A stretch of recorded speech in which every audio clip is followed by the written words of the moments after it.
the seamstress whose feet were tired, the pastor whose voice echoes through the ages, they weathered some hard winters. It was for them, as it is for us, difficult in the dead of winter to sometimes see spring coming. They too sometimes felt their hopes deflate.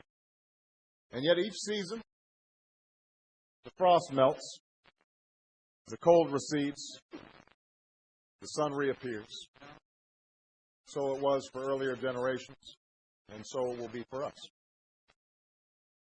What we need to do is to just ask what lessons we can learn from those earlier generations about how they sustained themselves during those hard winters, how they persevered and prevailed. Let us, in this Joshua generation, learn how that Moses generation overcame.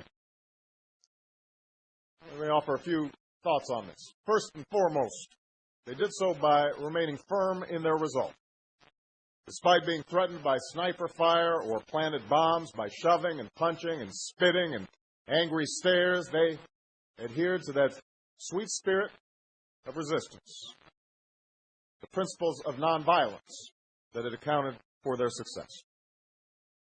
Second, they understood that as much as our government and our political parties had betrayed them in the past, as much as our nation itself had betrayed its own ideals, government, if aligned with the interests of its people, can be and must be a force for good. So they stayed on the Justice Department. They went into the courts. They pressured Congress. They pressured their president. They didn't give up on this country. They didn't give up on government. They didn't somehow say government was the problem. They said, we're going to change government. We're going to make it better. Imperfect as it was, they continued to believe in the promise of democracy, in America's constant ability to remake itself, to perfect this union. Third, our predecessors were never so consumed with theoretical debates that they couldn't see progress when it came. Sometimes I get a little frustrated when folks just don't want to see that even if we don't get everything, we're getting something. You know, King understood that the desegregation of the armed forces didn't end the civil rights movement because black and white soldiers still couldn't sit together at the same lunch counter when they came home.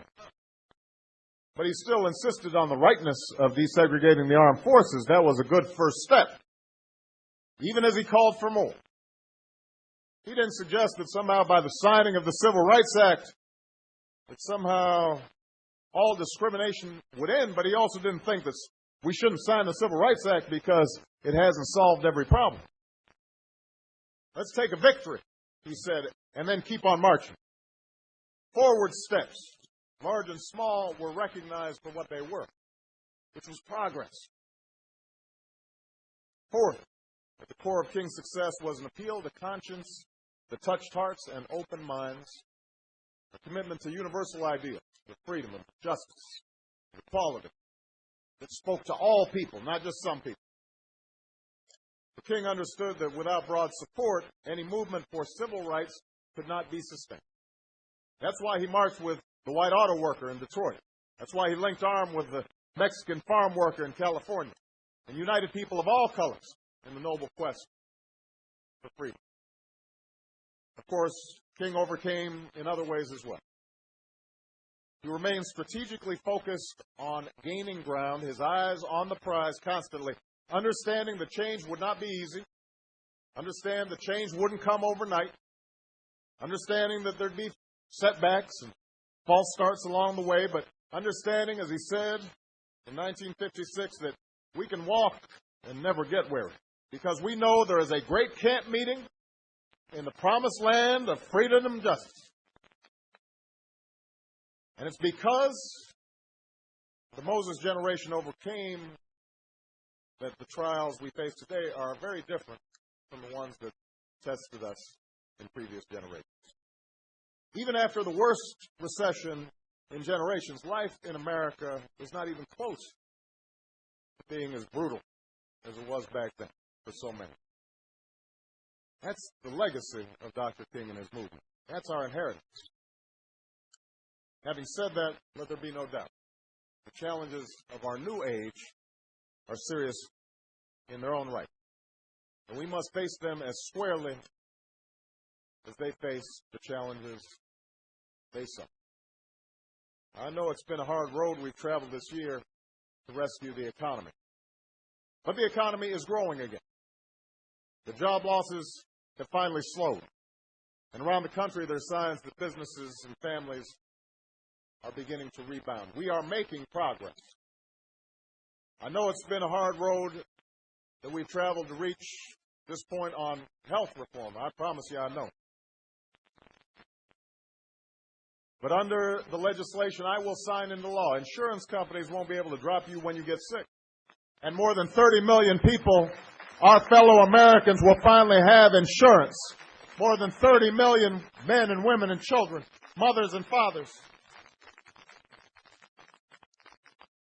won't be worried about what might happen to them if they get sick. This will be a victory, not for Democrats. This will be a victory for dignity and decency, for our common humanity. This will be a victory for the United States of America. Let's work to change the political system, as imperfect as it is. I know people can feel down about the way things are going sometimes here in Washington.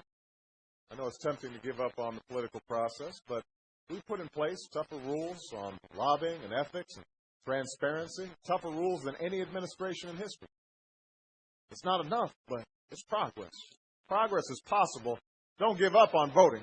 Don't give up on advocacy. Don't give up on activism. There are too many needs to be met, too much work to be done. Like Dr. King said, we must accept finite disappointment, but never lose infinite hope. Let us broaden our coalition, building a confederation, not of liberals or conservatives, not of red states or blue states, but of all Americans who are hurting today and searching for a better tomorrow. The urgency of the hour demands that we make common cause with all of America's workers, white, black, brown, all of whom are being hammered by this recession, all of whom are yearning for that spring to come. It demands that we reach out to those who've been left out in the cold, even when the economy is good, even when we're not in recession. The youth in the inner cities, the youth here in Washington, D.C., people in rural communities who haven't seen prosperity reach them for a very long time. It demands that we fight discrimination, whatever form it may come. That means we fight discrimination against gays and lesbians, and we make common cause to reform our immigration system. And finally, we have to recognize, as Dr. King did, that progress can't just come from without. It also has to come from within. And over the past year, for example, we've made meaningful improvements in the field of education. I've got a terrific Secretary of Education, Arnie Duncan. He's been working hard with states and working hard with the D.C. School District. And we've insisted on reform, and we've insisted on accountability, and we're putting in more money, and we've provided more Pell Grants and more tuition tax credits and simpler financial aid forms. We've done all that, but parents still need to parent.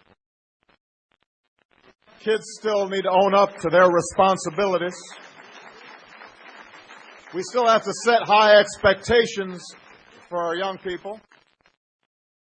Folks can't simply look to government for all the answers without also looking inside themselves, inside their own homes, for some of the answers. Progress will only come if we're willing to promote that ethic of hard work, a sense of responsibility in our own lives. I'm not talking, by the way, just to the African-American community. Sometimes when I say these things, people assume, well, he's just talking to black people about working hard. No. I'm talking to the American community.